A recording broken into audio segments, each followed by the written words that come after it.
Hey guys, how's everyone doing? This is Sir Jedi Sentinel, and welcome back to Batman Be Vlogged, the weekly vlog series where I review an episode of Batman Beyond after watching it for the very first time.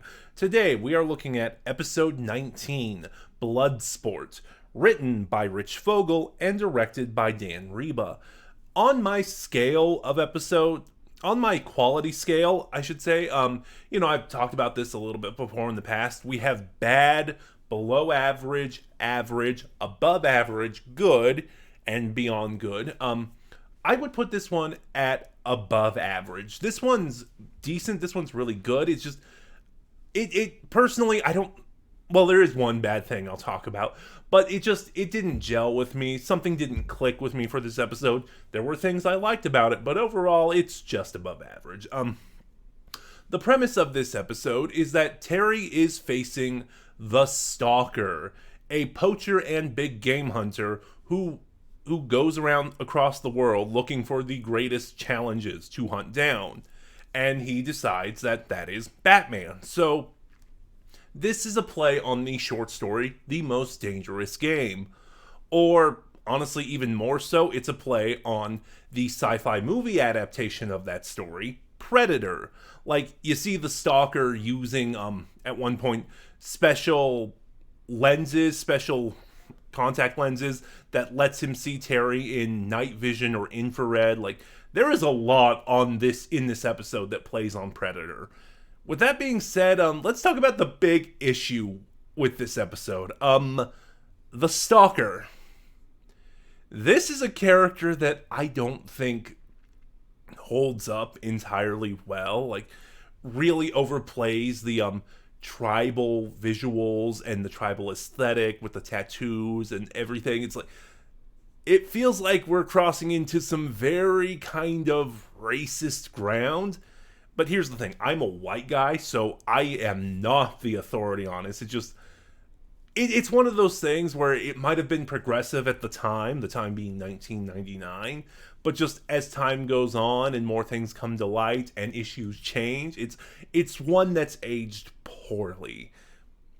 And that's all I want to say on that, because again, white guy, not the authority on that, so I don't know how other people will feel. And I will say, thankfully, it's never played as a caricature. It's uncomfortable, but it's not outright offensive. And there's not much to say about the Stalker's vocal performance either. He has like very few lines in this episode, and the performer does a fine job, just nothing noteworthy or standout. Once again in this episode, we come into that conflict of Terry trying to balance his personal life and his superhero life. I've talked about this in the past before, so I'm not going to get into it here, but it does play a big part in this episode. In particular, his family life. Like, we get a lot of focus on Terry's relationship with his brother Matt. And when it is the focus like this, I really like them together, because when he's just in an episode in passing, Matt's kind of annoying. In the way little brothers are, I should say. But yeah, no, I had a little brother, so although our age gap wasn't as big as Terry's and Matt's, our age gap was only a year and a half. But yeah, no, I know that. But then we have a lot of these heartwarming scenes together where, like I talked about the scene in Heroes where, when those new heroes started taking the world by storm, and there was that scene in the toy store with Matt and Terry, and Matt said Batman was still cooler. There's similar scenes like that in this episode too that just really flesh out the bond Matt and Terry have.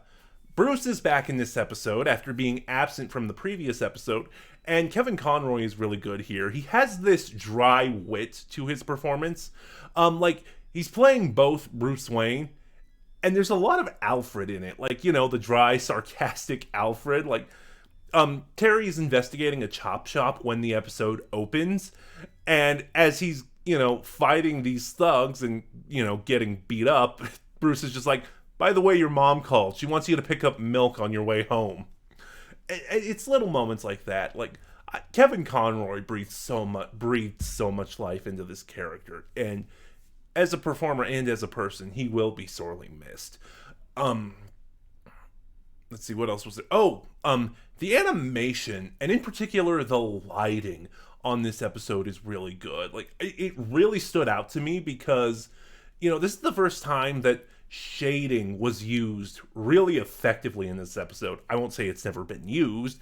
This is a series where most of the action takes place at night, but it's used in a really unique way here. Like we get a lot of close-ups on characters, and you see the light on their faces, and you see the shadow under their eyes, and it's just used really creative, especially in the scene where, in order to draw out Batman, the Stalker kidnaps Matt, and then while they're waiting, he tells Matt his backstory, and it's used really good there. It's almost a very different animation style. Not quite, it's obviously the same, but the way the shadows and the reds are used, oh, it's so spectacular to look at.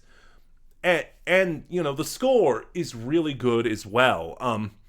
Again, going back to what I said about who the Stalker is and what inspiration he draws from in his design, the score is doing something really unique in this episode.